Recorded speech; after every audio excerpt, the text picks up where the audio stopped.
and welcome to Hubbub. Hubbub is an aggregation of seemingly unrelated topics that are so connected. Today we have two guests.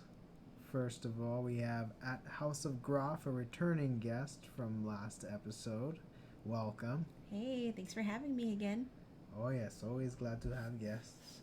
And we also have an anonymous guest today to join us in our segment. Welcome. Hello. Thanks for having me, INTP guy. Oh, yes, always glad to have new faces in the studio. So, today's topic we're going over is we're going to do a little movie analysis. And particularly, the movie in mind we're going to be taking care of is Eternal Sunshine of a Spotless Mind. And the angle we're going to take it from is in the angle of memories, of trauma, of love, and many other avenues that this movie makes you think. So we're going to take each step at a time, and we'll just begin. I'll begin with opening a question to both of you, and whichever one feels comfortable speaking first, and then having a follow-up. So in this movie, the main characters go through a procedure to erase their memory of a relationship that just ended. Part of it was due to the pain and having a clean break, being able to move on. And we see this a lot with the debate of memories of, if you could erase a painful memory, would you do that? What are the consequences? What are the benefits? What are the cons? I will leave it up to you. Alrighty. This is at House of Graph. I would have to say no. I would not. I would not have a traumatic event or even just even upsetting event erased because there are a lot of factors, but one of them is that I don't believe that, as in the case of pretty much all of the characters in the film that received the memory erasing procedure from Lacuna, they weren't soothed by the erasure. I see. Yeah. Okay, so they still had some type of negative effects from the memories, Exactly. even if they were gone. Yeah, they still after having the memories erased, they weren't given a chance to evolve as individuals. So they wouldn't remember the upset, and they wouldn't remember maybe the toxic relationship, but they would be confused, just like Clementine was, one of the main characters. They would be just as confused as she was, feeling lost and confused and discombobulated and not knowing why. So you would have no memory of what was upsetting, but you wouldn't have anything to go off of. You wouldn't say, well, how would this help my growth as an individual? Like I would say, and at least in my case, knowing myself, I'm an INFP, and part of my personality type is a lot of reflection, even if it's and I do tend to idealize things, but I'd rather be able to reflect back and idealize than to have nothing at all, nothing to move forward with. Oh, I see. So in terms of like the healing part, being aware of it is actually more of a benefit in your eyes rather than just leaving it completely out. Exactly. I wouldn't learn any new lessons. Right. Okay. An anonymous guest. What are your thoughts on this matter? Well, initially what I thought was, yeah, if I could get a traumatic memory erased, I would. You think, if we go back to what you were talking about, benefits versus consequences, say you're dealing with a war veteran or somebody that's been through some extreme traumatic abuse, and all they can remember is flashbacks. of the same memories that are so painful for them that they can't move forward from. And if you can remove it entirely, you can work from a fresh start, a new baseline. But I watched the movie a while back, and rewatching it, I came around to what At House of Groff believes, which is, you need to have your memories accessible, because it's very connected to who you are and your identity. And in the movie, even though they erased those painful memories, the consequences is you erase the great memories too, the happy memories of a relationship, or the good memories of your life. And so you don't want to throw away the good with the bad. And you also want to be able to have self-reflection, self-analysis. And if you have, like the saying, if you don't know where you're from, you don't know where you're going. And so even Clementine in the movie, toward the end, she was still experiencing pain but can't remember where it's from. And so it's so important that we're able to draw back and go to the origins of who we are. And sometimes it's sifting through painful memories, and so they can be beneficial. Yeah, I can see that. Yes, very valid points. Yeah, I think the entire thing is, it is very important to be able to have a point of reference to jump off from, which was highlighted in the movie, as you both mentioned, that the discomfort experience without knowing why, just having that unsettling feeling that something's wrong without an explanation, can cause a lot more distress, even if you don't remember originally what caused that pain.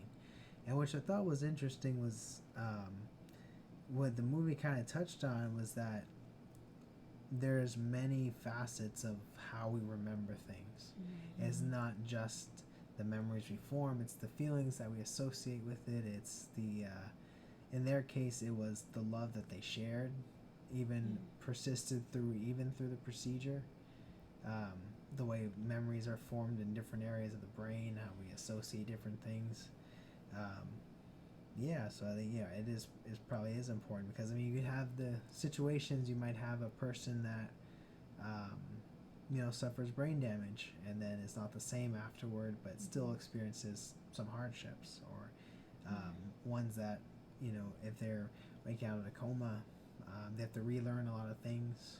They have to do a lot of their memories are still there, but they're also kind of remaking new things and kind of starting from scratch, but they still have some negative effects, if there were any, maybe. I don't know, just random thoughts. Yes, anonymous guest.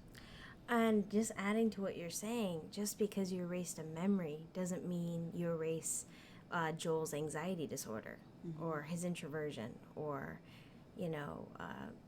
the suspected possible borderline personality disorder that Clementine might have. But just in general, without looking at disorders, you're not able to trace back to who you are. It's true. And what I think is interesting is a couple of things. I forget who said it, but someone once said to forget is to repeat. So they've wiped their memories, but there's a likelihood that they will repeat the same process again, which kind of happens. Right. Yeah. They meet again. They're instantly attracted to each other, drawn to each other, want to be together.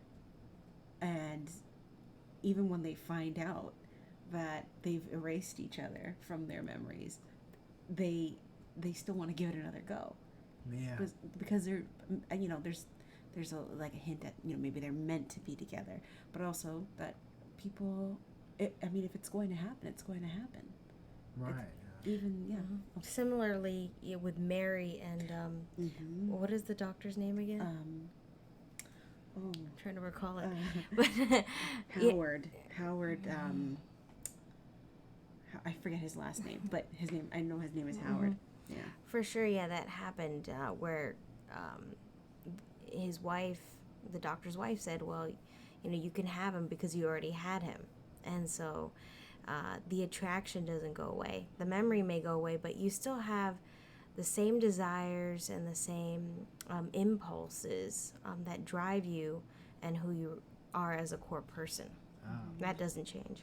So it's almost going into like nature versus nurture type of argument, in that the nature of the individual does not change, despite what has been nurtured throughout their life changing.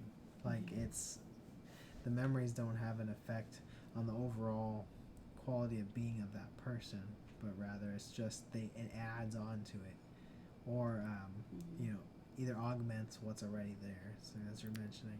Well, I think the procedure is kind of like it gives you the facade, or you think you're in control, but really it's like I mentioned earlier, you can't run away from who you are. So even if Joel erased his memories of Clementine, and good and bad, he still is left feeling lonely and anxious and dissatisfied with his life. So it's more than just erasing your memory.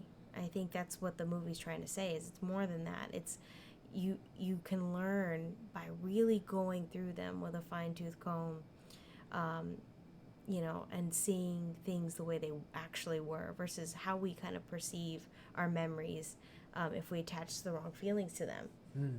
Because Joel and Clementine, when you hear their tapes recorded, when they gave reasons for why they wanted their memories erased, they were angry, they were in an upset state, they were tired and burned out. But when Joel actually went back through all those memories, he was like, oh, I remember that moment where I had like the best time of my life and I wouldn't change a thing, or how they laughed at the movies, or they were bonding, and how they first met, and those were exciting memories. Yeah. So there were a lot of beautiful moments that when he was caught in the erasing process and his inside, that those were the things that he was kind of grasping at, saying, wait, I changed my mind, I don't want to do this anymore. Which kind of, I remember the first time I ever watched that film, I thought, I wonder how Clementine felt. Maybe she felt similarly, like, I don't want to do this anymore. This was an impulse. This was like a lark. I don't want to do it. I mean, it brings up a lot of, like, there are a lot of emotional aspects to it. And I really love that point that you brought up, by the way, anonymous guest. Definitely. Well, I mean, touching on, jumping from that, and for the lack of memory and experiences, quite the opposite then, is touching on how with PTSD, with flashbacks, with reliving an experience, the reason why I bring this up is because we had mentioned it earlier, but it's also kind of taking the opposite approach, is that how is that affected with memories? Is that is there is a reason why it happens, obviously, and how it affects an individual. In that case, would something like this procedure be something worthwhile, or how does it affect the individual on the daily? I would maybe speak to that. I speaking from personal experience, being diagnosed with PTSD,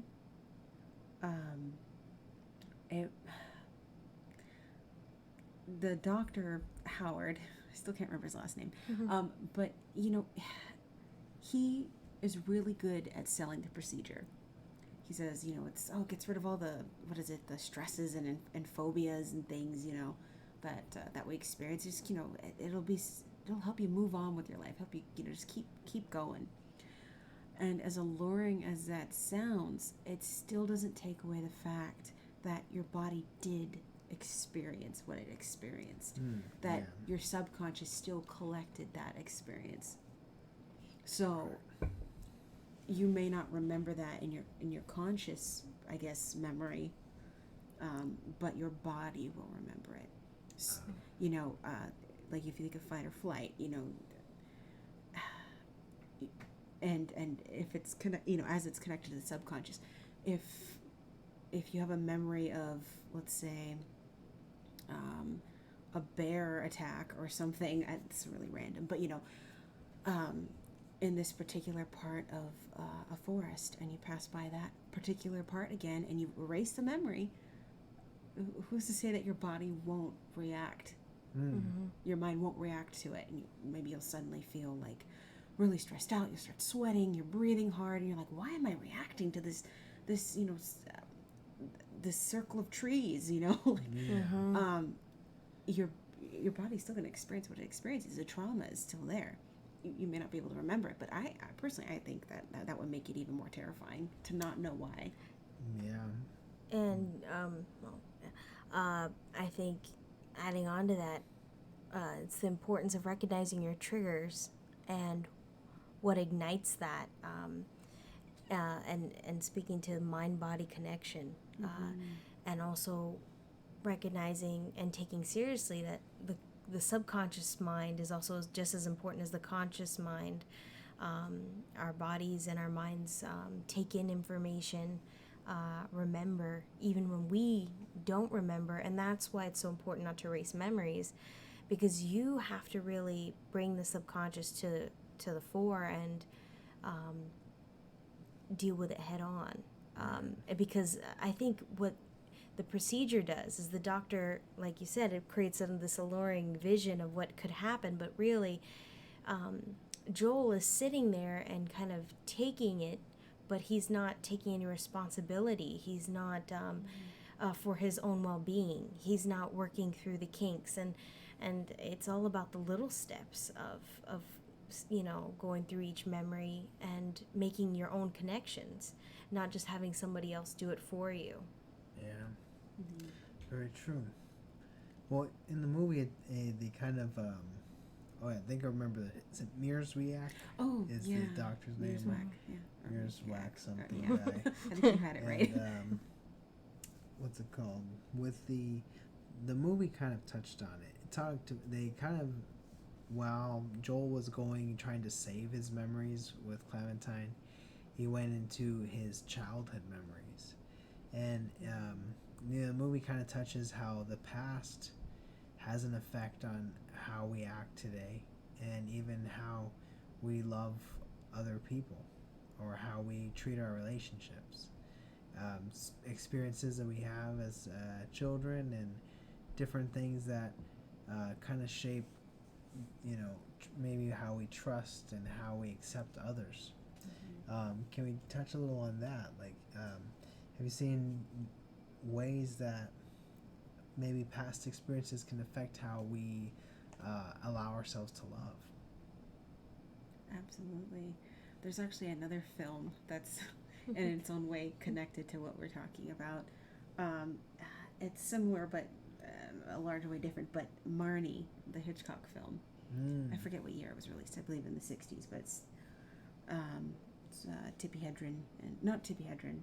Yeah, Tippi Hedren and Sean Connery. But anyway, that kind of explores repressed childhood memories, which is not quite the same thing, but has a similar kind of feel to it, where Marnie has these self-destructive behaviors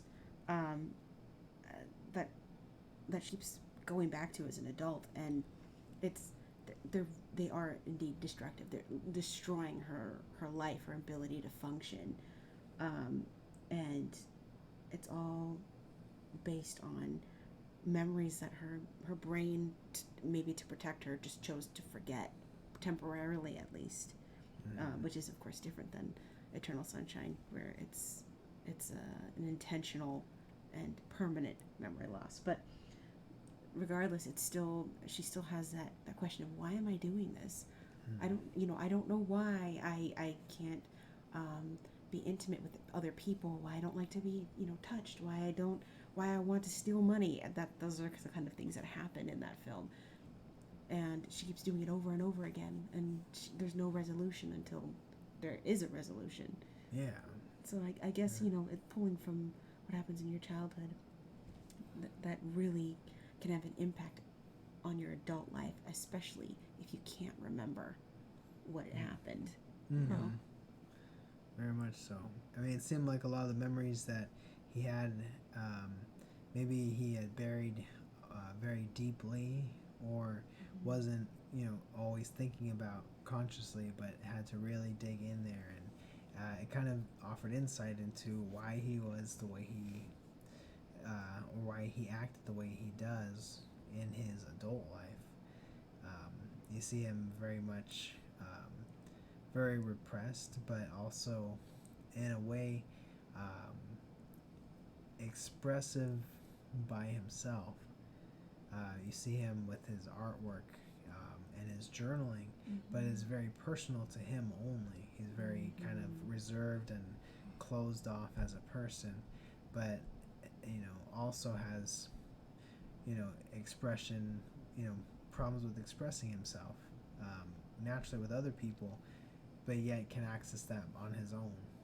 Crying in his car, or feeling confused, or feeling just kind of in his own internal struggles. But Yeah, and I noticed like they sift through some of his childhood memories and just a little detail of how he interacts with his mother as a child. He's very clingy. He's nervous to be without her. Um, and the mother is explaining to Clementine, who's actually playing like a sort of, caretaker and babysitter or something. But she's explaining, oh, he doesn't like to leave my side, so you have to be, very gentle with him. And then in the other scene where he's experiencing a moment of peer pressure by a bully, and how he feels weak and is unable to speak up for himself. That all plays out later in his relationship. And I think that, we can also learn a lot from, even though they didn't show Clementine's past, you can still learn a lot from how they argued and what they argued about. He had connections with her, was always worried about where she was going, and she felt kind of suffocated by him. And so you could tell he's kind of clingy. And then with Clementine, she was also feeling trapped, and she needs to be free, she needs to run away. So you can tell that we can suspect that from her past she might have felt closed in, so it's how possibly they were raised and their childhoods manifest into a relationship with two people that are troubled and haven't worked through their problems yet. yeah. Well, do you think then it's possible for them to have a relationship, especially toward the end, where after playing the tapes, they were upset, obviously, but afterward they came to an agreement that they want to make it work. Do you think that they have a possibility for them to have that without it veering toward how it ended the first time? Now that they are knowledgeable of what happened, at least. I think so. I think so, because it shows how important it is to actually experience your growth. Yeah. To be aware of, like what you need to work on, how you can be stronger as a couple, or even in a friendship, or as an individual. Because it really goes back to allowing your identity to be formed and to progress as an individual. And as you mentioned earlier, INTP guy, having a point of reference. Because, you think of Joel, who relies heavily on his journaling. That's like a key, like he's all about his inner world with the drawing and the writing. When he said, I haven't written journal entry in 2 years, which is super unlike him. He goes to Montauk, which is super unlike him. He literally has nothing to work off of. He's just like, I'm doing these random things and I don't know why. I don't know why I don't have my journal entries. That's really strange. I guess I better just keep going with it. I just, and not only that, but his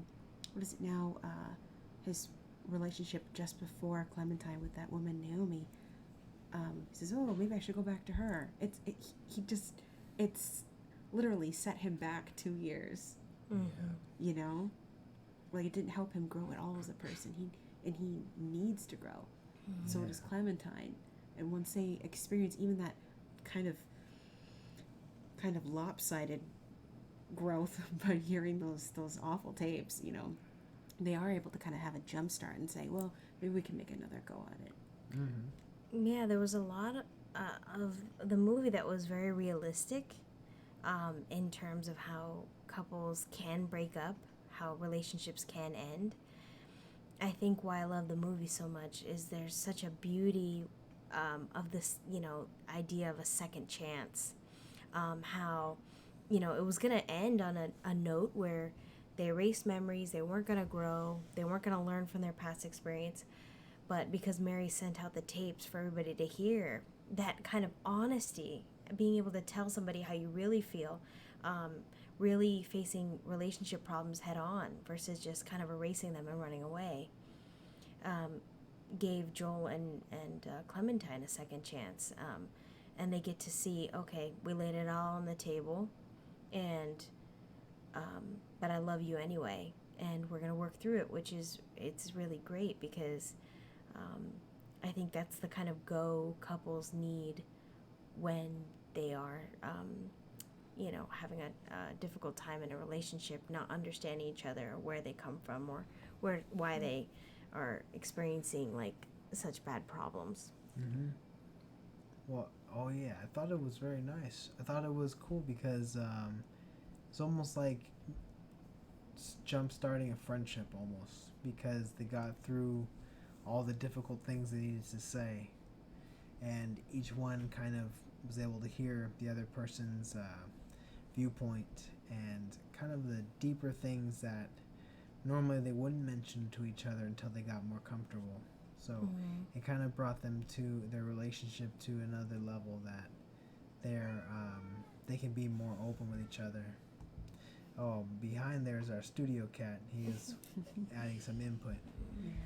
But I think it was nice how that happened. I mean, it's actually nice to get through some of the harder questions when meeting someone, or at least trying to form a new relationship, because then you don't have to there's a lot of things that you don't have to wait for to happen to get there.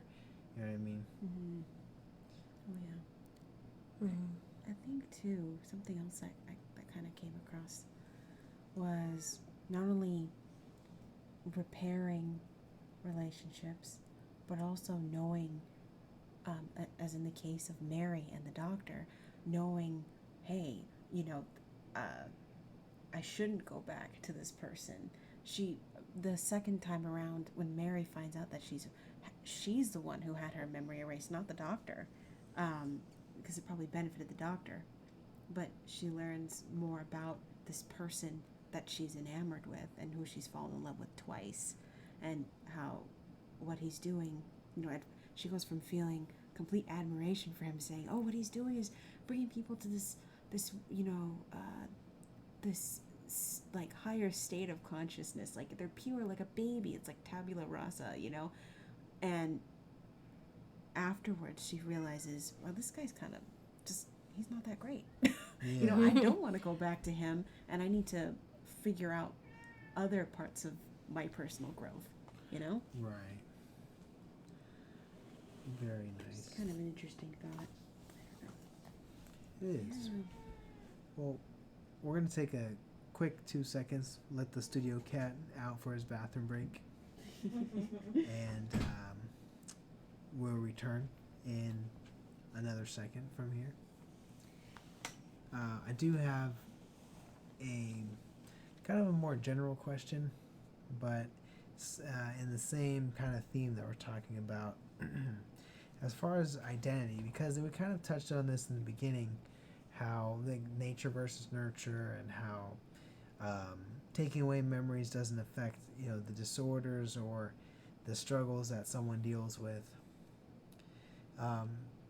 In your opinion, how much does memory influence your identity? It's a pretty loaded question, I think. It is. It's a very loaded question. I think we have the ability to form our identity. But memory, when you think about it, it's like it was the past, but at one point it was our present. And those present events, what we choose to do in those events, form who we are. And it says a lot about what we, who we are because of what we do. And so the actions that we take during every situation, and also what we experience, how much love we experience, means there's going to be more love in our life, you know. And when there's struggle, it's our choice whether we push to healing or we sit back and we kind of just ignore those things. And so identity is very core to memory, I feel like. Yeah, very nice. I mean, we can make the argument that, you know, with you know, a newborn baby or a toddler, the identity that they have at a certain age is kind of what they're going to be dealing with, and that everything after that is kind of adjustments, little micro adjustments based on the memories that they form, how it affects that core personality. The other take would be that they don't form a core personality, but it's more just a constant shifting spectrum of identity based on every memory that happens. It's two different modes of thought. Not really a question, just more like kind of musing about it right now. But feel free to jump on it or segue to another thing. Yeah, I feel that, you know, memories can be good, memories can be uncomfortable, you know, based on what the memory is. But you know, at the end of the day, we don't change who we are, I feel like, but the experiences we have can mold us into a person that we're proud of, or a person that is stuck in the past and doesn't grow.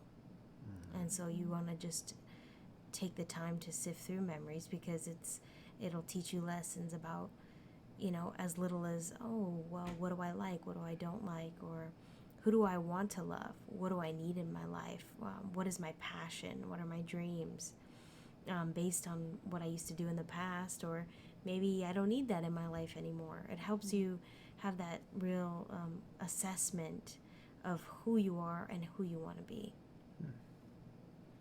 Yeah, I like that. So it's like having a pool of experiences to draw on in order to sift through them and kind of be able to pick and choose what forms your character. Yeah, our memories our memories are what make us a whole person, I think.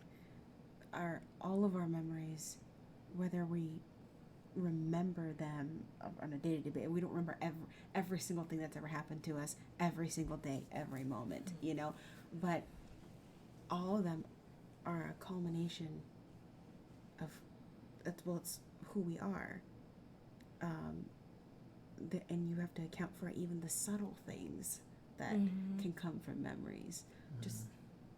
Just if depending on how something happened a few years ago, it might affect even the way that you write your name. There's just all these little things, you know, that I think Dr. Mirziak couldn't account for. You know, Joel being able to, I don't know, I feel like there's so much detail in that relationship, even just their personalities alone, you know, that to erase all that was just, I don't know, it was just criminal. Some of those memories that they had were just like, you could tell that they should, in a lot of ways, be together. They need to be able to grow. They needed to be able to pull from that terrible night that led to their breakup, or to Clementine erasing Joel. They actually needed to be able to reflect on that and remember that and say, well, how can we go from here, so that their identities, their personalities could be firmed up a little bit more. I mean, is that a harsh way of looking at it? I don't know. Well, I agree. It reminds me of that movie 50 First Dates. How the one patient, he has like a 5-second memory. He meets everybody and then forgets who they are. And you really can't build relationships, or I mean that's an extreme case, but you can't build relationships and grow if you don't have any memories, because you need to be able to experience your life. And I mean that's also a good movie I'd recommend, because you know it's a cute love story, but it's also about like, you know, having amnesia, but how Adam Sandler is reminding her of every day how much he loves her, how much he cares for her, and important things she needs to remember to feel grounded in who she is, and that she's safe and that she's loved, you know. Yeah. Very important. All very important. Well, I think it is pivotal for everyone to consider the memories that they do have. And, you know, even in the painful memories, there are things that may speak out to us that actually help us. And as we saw in the movie too, there was the good memories that brought joy, the pain memories that brought reflection. And also going through them, he offers new perspective, which is also just very important to growth in of itself. You know, there's many ways we can take it, but I do appreciate you guys coming in today and speaking about this. You know, we're gonna continue doing movie reviews as time goes on. We'll be trying to release every other Sunday around this time, and look forward to continuing the discussion under a different movie. But I want to just thank you again for your time at House of Groff, anonymous guest. Thank you for having us. Yeah, this was great, INTP guy. I plan to come back. Oh, that's great. We'd love to have you, and we'll make sure the studio cat is fed, and we'll have tea and great times. Well, from Hubbub, this is INTP guy signing off for tonight.